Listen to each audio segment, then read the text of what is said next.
Have you ever felt like your entire world collapsed overnight?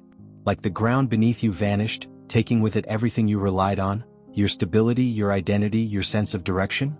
Now imagine this. You're 17 years old. You're a trained warrior, a member of a powerful clan. You carry status, purpose, and honor. And then, on a blood-soaked morning in October of 1600, during the Battle of Sekigahara, it all disappears. Your army is wiped out. Your clan is erased. Your rank means nothing. In a matter of hours, everything that defined you turns to ash. You're forced to run, not as a soldier but as a fugitive, just to stay alive. This was the lowest point in the life of Miyamoto Musashi, the man history would later call the greatest samurai who ever lived. And here's the paradox. That devastating collapse wasn't the end of his journey. It was the beginning. Over the following years, wandering through forests and villages as a masterless ronin, Musashi forged 5 mental laws, principles shaped not by comfort or theory but by loss, fear, and survival. These rules didn't just keep him alive. They rebuilt him. And more than 4 centuries later, they still hold the power to pull people out of their darkest moments. This isn't vague philosophy. This isn't motivational fluff. These ideas were carved out under the threat of death. The first rule challenges everything you've been taught about handling pain. The second is disturbingly simple. And the fifth? The fifth is so counterintuitive that most people reject it outright, until they see that it works. Before we go further, pause for a moment. How many people do you know who are trapped in lives they secretly hate? How many smile on the outside while everything inside them is falling apart?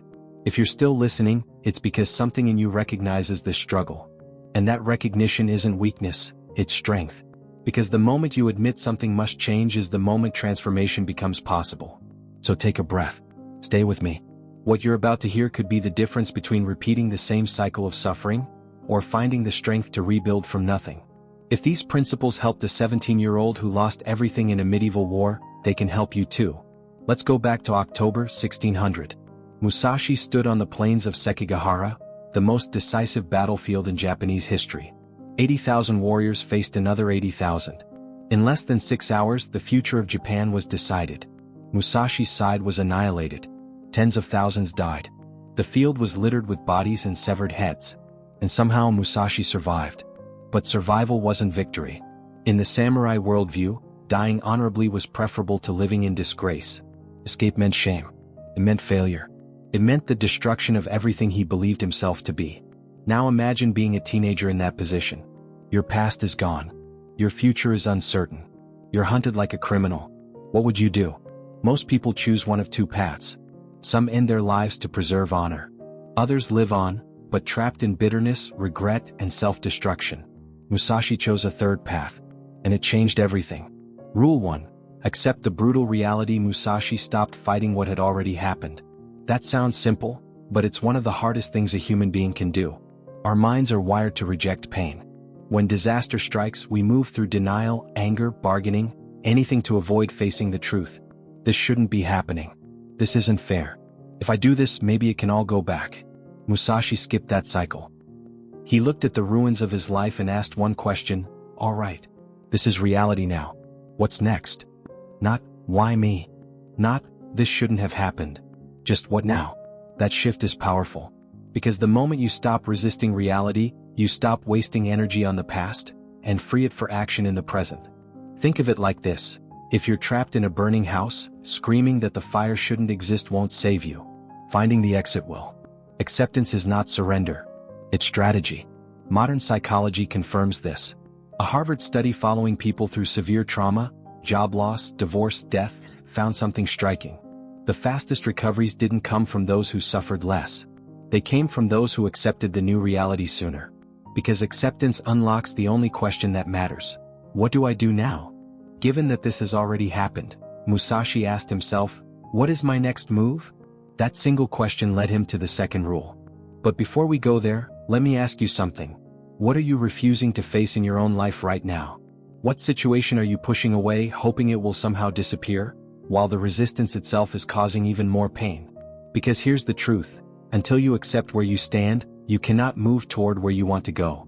Once Musashi accepted his new reality, he encountered the next great temptation, the craving for immediate relief. Think about it. You're lost. You've lost purpose. Each day feels heavy, almost unbearable. When pain reaches that level, anything that promises relief starts to look attractive. Alcohol, food, sex, entertainment, distraction. Anything that can numb the pain even temporarily. In feudal Japan, this was the common fate of ronin. Many became drifters, drunkards, gamblers, or hired swords with no honor. It was the expected outcome for men who had lost everything. But Musashi refused that escape. Rule 2. Reject weakening pleasures instead of chasing comfort. Musashi chose hardship, on purpose. He lived with ruthless simplicity. Sleeping outdoors. Eating only what was necessary. Training with the sword for hours every day. Studying. Meditating. Writing. Every sunrise marked another confrontation, not with enemies but with temptation. And modern neuroscience now explains why this choice mattered so much. When we're in pain, chasing pleasure doesn't heal us. It intensifies the wound. Researchers studying stress and trauma have found that people who cope through constant self-soothing, overindulgence, distraction, escapism, often show higher levels of cortisol over time. The brain recognizes avoidance, and avoidance increases anxiety. It's like pouring fuel on a fire. It feels like relief in the moment, but the damage grows afterward. By contrast, those who respond to pain with structure and discipline recover faster, and often emerge stronger. Musashi understood this instinctively. He knew the difference between suffering forced upon you and suffering you choose. One is chaotic and destructive. The other is deliberate and strengthening. Because suffering is unavoidable, but its form is not. If you must suffer, and you will, choose the kind that builds you rather than erodes you. Discipline hurts at first. Saying no is uncomfortable. But every time you resist what is easy, you reinforce who you are becoming. It's no different from physical training. The strain is what creates strength. Seeking comfort when you should be rebuilding is like numbing yourself before surgery. It dulls the pain, but it prevents healing. Years later, Musashi would summarize this idea in a single line. The way is found in daily discipline. Not heroic gestures. Not grand sacrifices. Small decisions repeated every day. Wake up when you should. Do what must be done. Refuse what weakens you. Sounds simple. Try it for a week. Now ask yourself, what do you use to escape? What habit gives short-term relief but long-term damage? Because until that is addressed, the third rule remains out of reach. Rule 3. Master your emotions. The year is 1612. Gonryu Island. Musashi is about to face Sasaki Kojiro, the most feared swordsman of his time. Known as the Demon of the Long Sword. Perfect technique. Incredible speed. Completely focused on killing Musashi. Spectators gather. Bets are placed. Everyone knows this duel will end in death. Then Musashi does something unexpected. He arrives hours late, intentionally. While Kojiro waits on the beach, warming up, pacing, stewing in anticipation, Musashi calmly carves a wooden sword from an oar. When he finally appears, Kojiro erupts. He shouts. He curses. His rage boils over. Musashi, by contrast, is steady. His breathing slow. His mind clear. The duel lasts less than a minute. Despite superior technique, Kojiro falls. His skull crushed by a wooden blade. What? Because Kojiro fought with emotion. Musashi fought with clarity. And that difference decided life and death. This directly contradicts modern advice. Follow your feelings. Trust your emotions. But Musashi learned something centuries before neuroscience confirmed it. Emotions are unreliable guides. Long-term studies tracking thousands of people show that the vast majority of deeply regretted decisions are made during intense emotional states. Anger, fear, despair, even excitement. When emotion surges, judgment collapses. Strong emotion narrows your vision. It speeds you up when you should slow down. It convinces you to act when you should wait, or hesitate when you should move.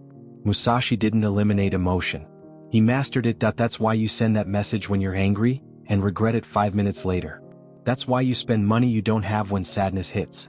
That's why love makes intelligent people act foolish. Emotions were never designed to guide your life. They were designed for emergencies. They are alarms, not navigation systems. If a predator jumps out of the bushes, fear is useful. It triggers speed and survival. But when you're trying to rebuild your life, letting fear take control doesn't protect you. It freezes you. Musashi understood this early. He developed what he called an unshakable mind. Not the absence of emotion, but the refusal to let emotion make decisions. Think of it like this. You are the pilot of an aircraft. Your emotions are passengers. They may panic, scream, or demand attention, but they do not touch the controls. If the passengers fly the plane crashes. To train this discipline, Musashi used a simple but powerful method, what we'd now call the 10-second pause. Whenever a strong emotion arose, he delayed action. He counted. He breathed. He waited. Because emotions behave like waves. They rise, peak, and fade. If you react at the peak, you lose control. If you wait, clarity returns. Anger, pause. Fear, pause. Sadness, pause. Then ask yourself, what would the most rational version of me do right now? And act from that place. Does this feel detached? Maybe. But it works. How many mistakes in your life came from impulse? How many chances did fear make you abandon? How many relationships were damaged by moments of uncontrolled emotion? To rebuild your life, you must remain the pilot. And here's the paradox. Once emotions stop controlling you, you're finally free to feel them fully. You can experience sadness without sabotaging yourself. You can feel anger without burning bridges. You can feel fear without becoming stuck. Your emotions become data, not orders. So ask yourself, which emotion runs you most often? Fear, anger, anxiety, regret? Because until you learn to govern it, it will quietly govern you. But Musashi discovered an enemy even more dangerous than emotion. Rule 4. Stop making yourself the center of everything. Years passed. Musashi lived as a wandering ronin. No home. No clan. No certainty. And slowly another threat emerged: loneliness. His mind began replaying the battle of Sekigahara again and again. Every mistake. Every choice. Every imagined alternative. If only I had done this. If only I had been there instead. Why did this happen to me? The thoughts looped endlessly. Like reopening a wound every day to see if it still hurt. This is a trap many fall into after loss. When life collapses, attention turns inward. Completely inward. Pain becomes identity. Suffering becomes the story you tell yourself over and over. Musashi realized something critical. Self-obsession is its own prison. So he made a radical choice: to step outside himself. He immersed his mind in disciplines far removed from his pain. Philosophy, poetry, painting, architecture, calligraphy, sculpture, nature. Conversation with masters from other crafts. He forced his attention outward. And something remarkable happened. The pain didn't disappear, but it shrank. Not because it weakened, but because perspective expanded. It's like standing at the base of a mountain. A single stone in your path feels enormous. But from the summit, that same stone is barely visible in a vast landscape. Modern neuroscience explains this precisely. Studies show that constant self-focus activates the same neural patterns linked to long-term depression. But exposure to new domains, new knowledge, new skills, unfamiliar ideas, creates alternative neural pathways that reduce the brain's fixation on suffering. In simple terms, the mind cannot obsess and explore deeply at the same time. Musashi understood this intuitively. A narrow mind sees only pain. An expanded mind discovers options. So he practiced a brilliant daily exercise. Every day he devoted time to something unrelated to his emotional state. If he felt angry, he practiced calligraphy. If he felt anxious, he observed nature. If he felt heavy, he studied mathematics. The goal wasn't distraction. It was expansion. To teach the mind that the world was larger than his suffering, and that his pain was only one small part of it. Here's the uncomfortable reality most people never confront. Your pain, no matter how intense it feels, is a microscopic slice of existence. There are over 8 billion people alive right now. Countless lifetimes before you. Endless variations of struggle, loss, failure, and rebirth. And yet, it's easy to shrink all of that immensity into a single story: my suffering. This doesn't mean your pain is meaningless. It means it's not the only thing that deserves your attention. The moment you widen your perspective, two shifts occur. First, you realize you're not alone in your struggle. Others have walked similar paths, endured similar losses, and still found a way forward. That realization alone restores hope. Second, you unlock capacities inside yourself that were inaccessible before, because a mind consumed by pain has no space left for exploration.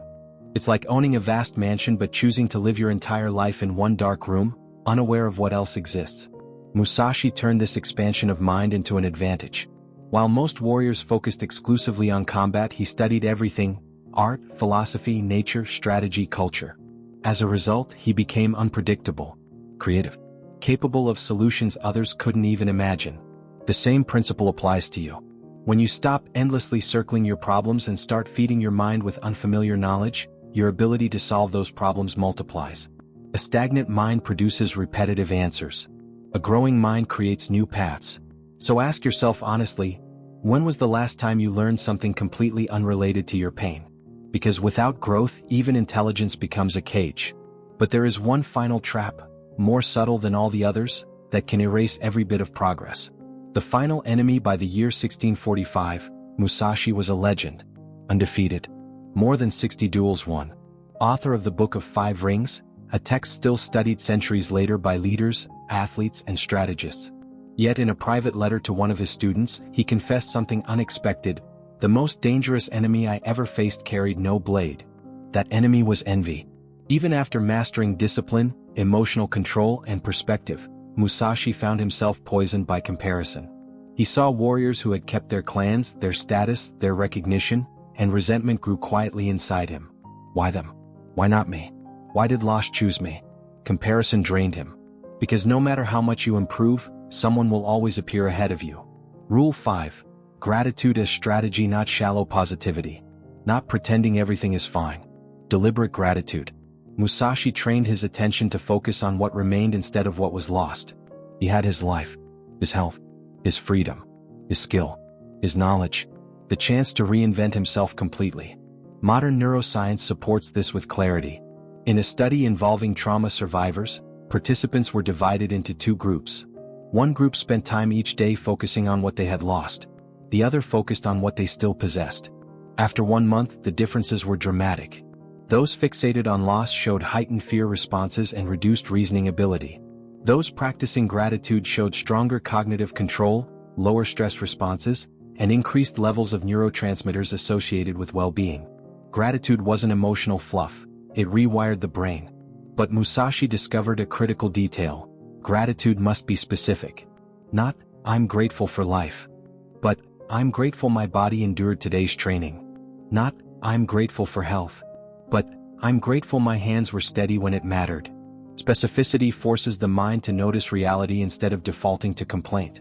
And it creates a powerful side effect. When you train your mind to recognize what works, you naturally begin creating more of what works. Musashi even applied gratitude as a psychological weapon in battle.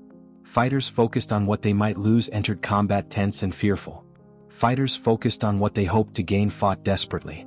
But Musashi entered fights grounded in appreciation, grateful for his journey, his preparation, and the chance to test himself. That gratitude produced calm. Calm produced clarity. Clarity produced victory. This isn't mysticism. It's psychology. A mind that perceives abundance makes better decisions. Better decisions create real resources. And resources reinforce confidence. Envy does the opposite. Envy creates scarcity. Scarcity creates panic. Panic leads to poor choices. Poor choices deepen scarcity. So answer this honestly, do you spend more mental energy on what you lack, or on what you still have? Because that answer determines whether you are quietly building your life, or slowly dismantling it. And here's the final irony. The people who consistently practice gratitude tend to create the most new opportunities in their lives. Not because reality magically bends in their favor and not because of mystical thinking, but because a grateful mind simply works better. It thinks more clearly. It makes calmer decisions. It notices possibilities others overlook. And it naturally draws people toward it. Gratitude isn't weakness. It's leverage. And this leads us to Musashi's final, unspoken principle. He never tried to return to who he was before everything collapsed. Most people who go through a crisis become obsessed with restoring the past, recovering the old identity, the old routine, the old sense of safety. Musashi understood something most never do. That version of him was gone. And trying to resurrect a dead life is wasted effort. So instead of asking, how do I get my old life back? He asked a far more powerful question. Given what I now know, who can I become? He didn't try to reclaim the mindset of a sheltered 17-year-old warrior. He chose to evolve into something entirely new, a fighter who also thought deeply, a man who blended physical mastery with inner clarity. Pain became his raw material. Loss became his training ground. And here's the paradox most people miss. If the disaster at Sekigahara had never happened, Musashi would likely have lived and died as a capable but forgettable samurai. Skilled perhaps. Respected maybe. But ordinary. It was the total destruction of his life that made greatness possible. The collapse wasn't the ending. It was the ignition. And this applies to you as well. Maybe you're grieving who you used to be. Maybe you're desperate to return to a version of life that felt familiar and safe. But what if that normal life was actually a beautifully decorated cage? What if comfort was keeping you smaller than your potential? Look around. How many people appear to have everything yet feel hollow inside? How many live stable lives but feel quietly unfulfilled? Sometimes what feels like life-breaking is actually life-demanding growth. Because here's the truth most people avoid. Real transformation only happens under pressure. Diamonds form under immense force. Muscle grows by tearing first. Character is forged through resistance. Ease makes us comfortable. Difficulty makes us capable. Musashi didn't waste his suffering. He converted it into strength. And the principles he lived by, accepting reality, refusing shortcuts, mastering emotion, expanding perspective, and practicing deliberate gratitude, form a roadmap for anyone willing to walk the same path. It isn't quick. It isn't comfortable. But it works. So here's the challenge. Stop trying to repair the life that broke. Start constructing a new one. Use these principles not to return to who you were, but to step into who you can still become. Because ultimately you have two choices. You can spend your life mourning what was lost, or you can invest your life building what's possible. If you choose the second path, know this, you are not walking alone. Others have walked it before you. Science supports it. History confirms it. A broken life isn't a punishment. It's an invitation. The real question is whether you're brave enough to accept it. Because on the other side of that courage is a version of you that hasn't existed yet, but is waiting to. And that version may surprise you more than anything else ever has. So tell me, of these principles, which one struck you the hardest? And more importantly, which one will you act on today? Because knowledge without action is just noise. And you didn't come this far to be entertained. You came to change. What will you choose?